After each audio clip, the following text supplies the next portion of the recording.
a platicar acerca de la Revolución Mexicana. Porfirio Díaz fue presidente de México por 31 años y durante su gobierno tan largo, solo un pequeño grupo de personas tenían todo el poder. Controlaban al país por completo.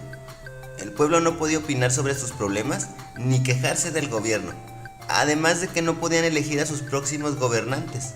El pueblo mexicano estaba solo y desesperado. Un nuevo grupo de jóvenes que deseaban participar en la política del país se dieron cuenta de que no podían tomar puestos en el gobierno, pues eran hombres viejos y amigos del presidente Porfirio Díaz quienes ocupaban todos los cargos. Entonces, un discurso de Porfirio Díaz, en el que afirmó que México se encontraba maduro para la democracia, hizo que los jóvenes se dieran cuenta que había llegado el momento de participar. Uno de esos jóvenes era Francisco I. Madero. Él era de familia rica y había viajado y estudiado fuera de México, pero sabía que la mayoría de los mexicanos vivían en la pobreza y le preocupaban los problemas del país. Madero consideró que ya era el momento en cambiar el gobierno y que Porfirio Díaz no debería reelegirse, o sea, que no debería de ser presidente otra vez. Así que junto con gente que compartía su forma de pensar, fundó en México el partido antirreeleccionista, que lo lanzó como candidato a la presidencia de la República. Pero Díaz se lanzó de nuevo como candidato a la presidencia y a Madero lo arrestaron en San Luis Potosí por estar en contra del gobierno. Mientras Madero estaba en la cárcel, se llevaron a cabo las elecciones presidenciales que le dieron el triunfo a Porfirio Díaz. Pero Francisco I. Madero se escapó de la cárcel y se fue a Estados Unidos. Desde allá, en un pueblo llamado San Antonio, proclamó el Plan de San Luis, que llamaba a tomar las armas en contra del gobierno de Díaz.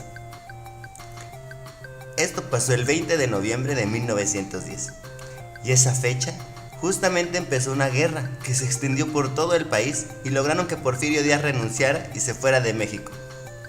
Después de 7 años de conflictos en México, lograron proclamar la nueva Constitución en 1917 que prohibía que un presidente fuera electo por más de un periodo presidencial, y se terminó así con las dictaduras de los malos gobernantes. Es por eso que cada año celebramos que tenemos una nueva Constitución y vivimos en un país democrático. ¡Viva México! La Revolución Mexicana empezó en 1910 por un levantamiento en contra del gobierno del presidente Porfirio Díaz. Porfirio Díaz era un dictador, aunque oficialmente su puesto era el de presidente. Díaz llegó a la presidencia por primera vez en 1876. Durante los siguientes 35 años, Díaz logró estabilizar al país y promover el desarrollo económico. Se construyeron ferrocarriles, carreteras, minas y se recibió inversión extranjera, principalmente de Estados Unidos.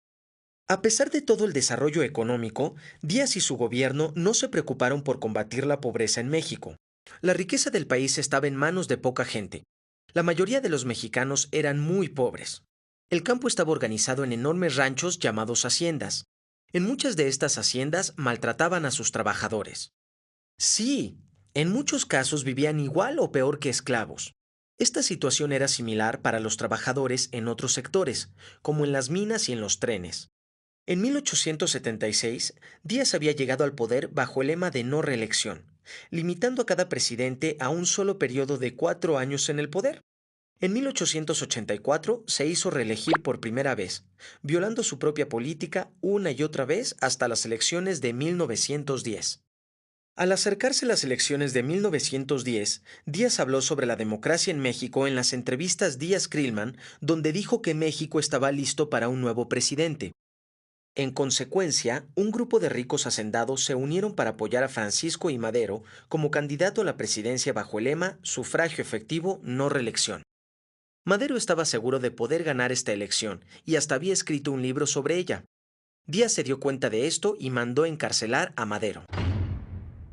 Cuando llegó la elección, Díaz organizó un fraude y se declaró ganador. Madero escapó de la cárcel y vio que solo a través de una lucha armada podría haber democracia en México. Madero escribió el Plan de San Luis, llamando a todo el pueblo a levantarse contra Díaz. El 20 de noviembre de 1910 empezó la Revolución Mexicana. A Madero se unieron activistas y revolucionarios de todo el país. En el norte, Pascual Orozco y Pancho Villa formaron un ejército conocido como la División del Norte. En el sur, Emiliano Zapata se unió al levantamiento con el lema Tierra y Libertad. Con tantos enemigos, el gobierno de Díaz duró poco más, y en 1911 Madero asumió la presidencia. Madero tenía las mejores intenciones, pero el país tenía muchísimos problemas después de 35 años de dictadura.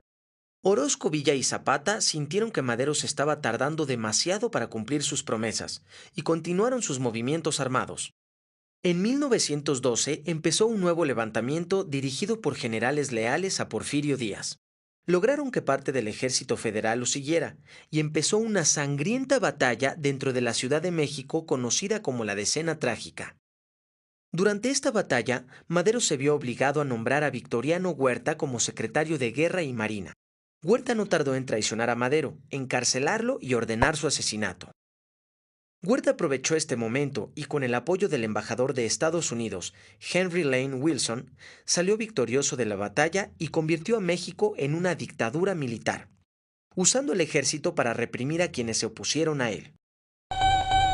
Sí, Moby, Huerta es recordado como uno de los peores traidores de la historia de México. Huerta se hizo de muchos enemigos y se levantaron en su contra personajes como Venustiano Carranza y Álvaro Obregón.